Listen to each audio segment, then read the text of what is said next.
Nous reprenons la partie 2 de Salat wa Zakat, 16e leçon. Allah Ta'ala nous dit Alam nashrah laka sadrak. N'avons-nous pas ouvert et agrandi ta poitrine pour toi? Comme nous avions dit, Allah Ta'ala a nettoyé sa poitrine par l'intermédiaire des anges Mikaïl et Jibril. Puis Allah Ta'ala nous dit Wa wada'na 'anka wizrak. Et ne t'avons-nous pas ôté ton fardeau? Verset 2. Nous avons enlevé le fardeau de ce monde ainsi que le fardeau du jour de la résurrection sur ton dos, ou bien de ton dos. Nous l'avons enlevé. Tout ce qui est péché et désobéissance, nous te l'avons enlevé et protégé. Ce verset est venu pour soulager le prophète sallallahu alayhi wa sallam, qui était quelqu'un de bon et magnanime. Alladhi anqadha dhahrak, qui, parlant du fardeau, qui accablait ton dos. Il a enlevé tout fardeau sur lui de ce monde et l'au-delà, tous les péchés qui peuvent être faits avant ou après. Allah Ta'ala lui a évité ses péchés. Allah Ta'ala dit encore Wa rafa'na laka dhikrak. Et pour toi nous avons élevé, c'est-à-dire augmenté ton dhikr, ton rappel. Ton nom a été évoqué, il sera élevé partout dans ce monde. N'importe quelle personne qui entend son nom va dire sallallahu alayhi wa sallam, paix et salut sur lui. Allah Ta'ala a élevé ton éloge. Tout le monde priera sur toi et les gens viendront en groupe dans ta religion. Afwajan, afwajan. Tu vas aimer le prophète sallallahu alayhi wa sallam, bon gré ou mal gré, car Allah Ta'ala a élevé son nom. Allah Ta'ala a dit dans la sourate Al-Ahzab au verset 56 Inna Allah wa malaikatahu yusalluna ala al-nabi ya ayyuhalladhina amanu sallu alayhi wa sallimu taslima. Certes, Allah et ses anges prient pour le prophète. Ô les croyants, priez sur lui et priez avec soumission. Le prophète sallallahu alayhi wa sallam nous a demandé de prier sur lui le vendredi. On peut prier sur lui tous les jours, bien sûr, mais il y a beaucoup de mérites, le vendredi en particulier. Le prophète sallallahu alayhi wa sallam nous dit aussi que celui qui prie sur le prophète sallallahu alayhi wa sallam, alors Allah lui retourne les prières fois 10, c'est-à-dire multipliées par 10. Le prophète sallallahu alayhi wa sallam a dit que celui qui fait la salat, c'est-à-dire la prière sur lui le vendredi, alors Allah Ta'ala nous dit que Allah, alors le prophète sallallahu alayhi wa sallam nous dit que Allah lui rend l'âme dans la tombe et il nous retourne le salam. Donc le prophète sallallahu alayhi wa sallam, à chaque instant, comme indiqué, si on prie sur lui, il nous rend le salam, il nous rend la prière. Donc nous pouvons dire que le prophète sallallahu alayhi wa sallam est vivant, car il répond à chacun de celui qui fait la prière sur lui. Donc c'est important, chers frères et sœurs en islam, de faire la prière sur le prophète sallallahu alayhi wa sallam, et surtout le vendredi. Si on peut le faire 100 fois, 1000 fois, 2000 fois, 5000 fois, chacun selon sa capacité, mais il faut le faire et s'appliquer à le faire et progresser dans cette prière. La salat ala nabi, c'est aussi une ouverture, c'est-à-dire la prière sur le prophète, c'est aussi une ouverture de chance dans ce monde. Si tu n'as pas de chance, alors la salat ala nabi, la prière sur le prophète sallallahu alayhi wa sallam, va t'ouvrir des portes et de la chance. De même pour le istighfar, c'est-à-dire la demande de pardon d'Allah. Quand on dit astaghfirullah, Allah par cela va lui faciliter la chance et les moyens dans ce monde et dans l'autre monde. Inch'Allah ta'ala. Allah te pardonne aussi les péchés et te donne une ouverture de là où tu ne t'y attends pas. La salat ala nabi et le istighfar te facilitent tout cela. Donc c'est cela qu'Allah Ta'ala nous dit. Wa rafa'na laka dhikrak. Nous avons élevé ton éloge. Puis Allah Ta'ala nous dit Fa inna ma'al usri yusra. Alors la difficulté est certes avec la facilité. Personne n'est né avec la richesse ou avec la pauvreté, mais tu vas trouver tes parents riches ou bien pauvres. Cependant, si tu te moques de celui qui n'a pas, alors sache que c'est Allah Ta'ala qui facilite ou rend difficile la situation de chacun. Quelle que soit la difficulté de ce monde, un jour ou l'autre, Allah Ta'ala va te l'enlever, c'est temporaire. Mais la difficulté du jour des comptes, ça n'est pas éphémère. Que Allah Ta'ala nous donne la compréhension. Sache que personne ne naît avec la richesse et personne ne vient avec la richesse, mais c'est seulement que l'on trouve ses parents dans telle ou telle situation. Sache que dans un long hadith, le prophète sallallahu alayhi wa sallam nous dit que Allah Ta'ala crée l'être humain dans le ventre de sa mère pendant 40 jours, puis pendant 40 jours, puis encore 40 jours, jusqu'à ce que la création soit complète. Allah Ta'ala envoie l'ange qui va insuffler ton âme. Et ensuite, il t'attribue 4 choses. Tes actions, qu'elles soient bonnes ou mauvaises. Ton âge, c'est-à-dire l'âge que tu auras dans ce monde, c'est-à-dire la durée de ta vie. Ta chance, ou bien ta malchance et ta perte. Dans la chance et la malchance, il y a donc la chance dans ce bas monde et dans l'au-delà, ou bien la malchance dans ce bas monde et dans l'au-delà. Autrement dit, la subsistance que tu auras dans cette vie, si tu seras riche ou bien pauvre, et la destination dans l'au-delà, si tu iras au paradis ou bien en enfer. Donc si Allah Ta'ala te donne de l'argent, il faut le dépenser dans le bien. Allah Ta'ala dit dans la sourate Al-Bayyinah, la sourate 98, la preuve, au verset 4 et 5.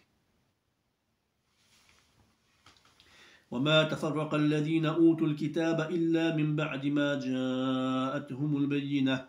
Et les gens du livre ne se sont pas divisés, c'est-à-dire avant que la preuve leur soit venue, mais seulement après que la preuve leur fut venue. Ils se sont à ce moment-là divisés en groupes.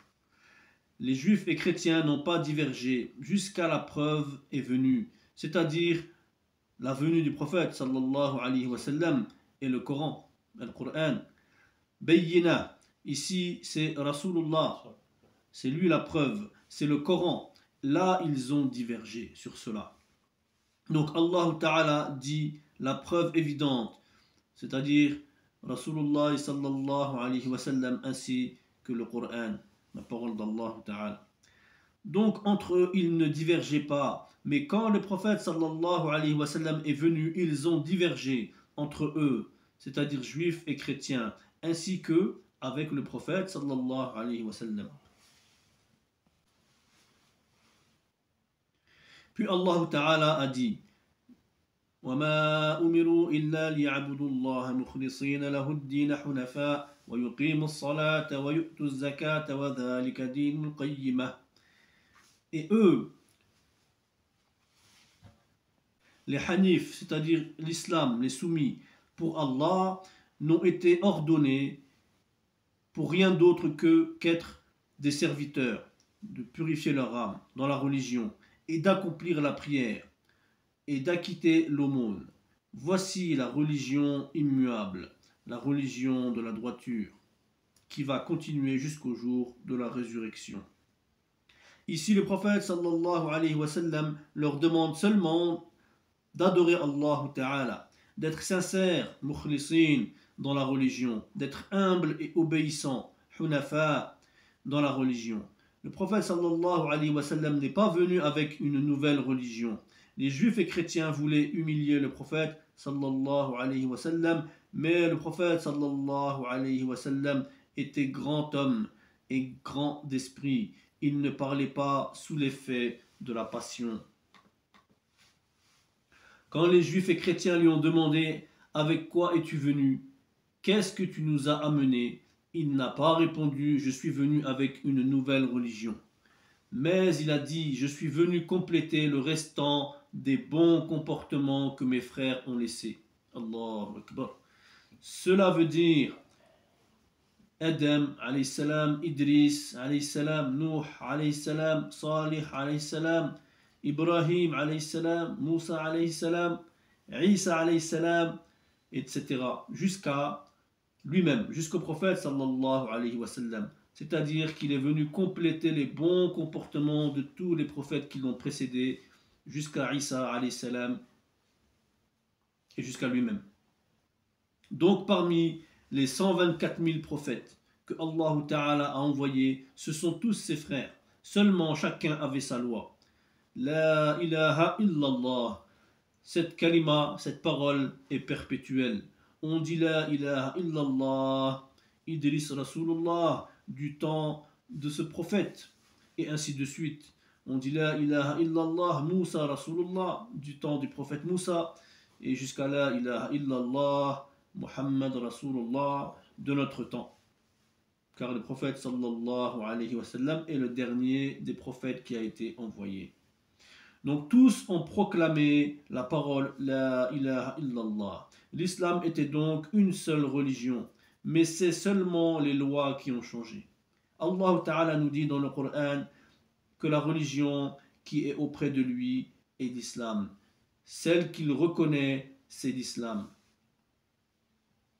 Dans la sourate 3, Ali Imran, la famille de Imran, au verset 19, Allah Ta'ala nous dit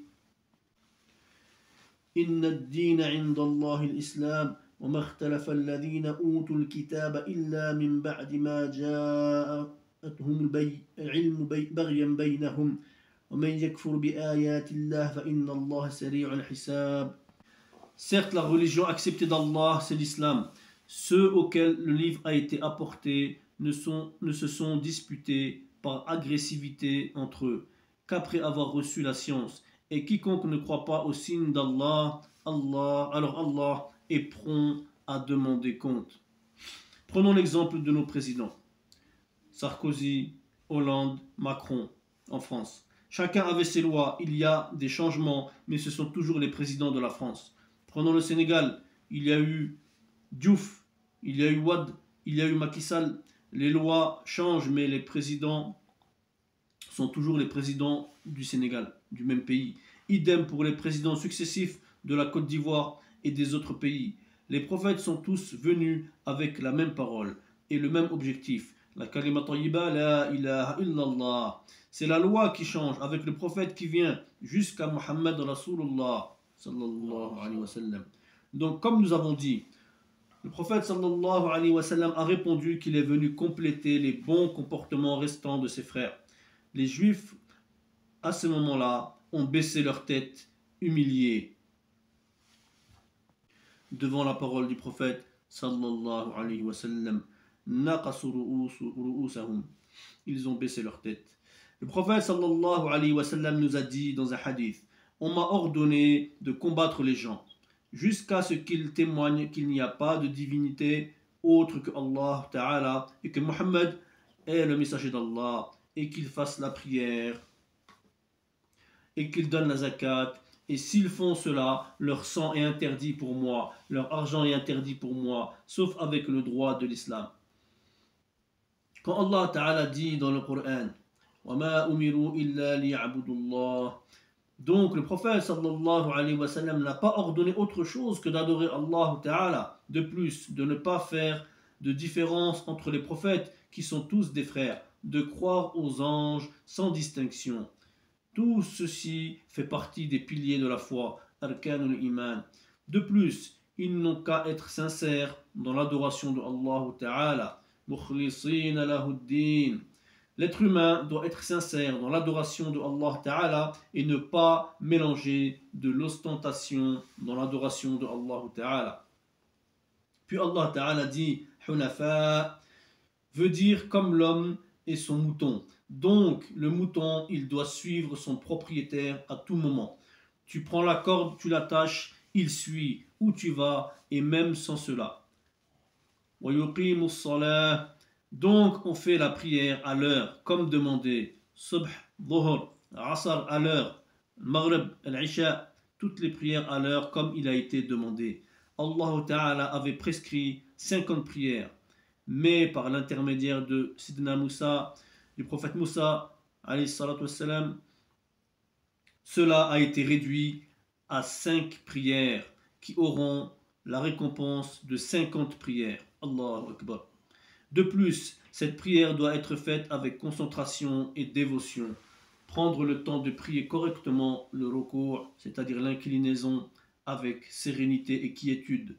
De même pour le sujoud et toutes les positions dans la prière. Il doit y avoir un apaisement dans la prière. Puis Allah Ta'ala dit wa yu'tu zakah, donnez la zakat.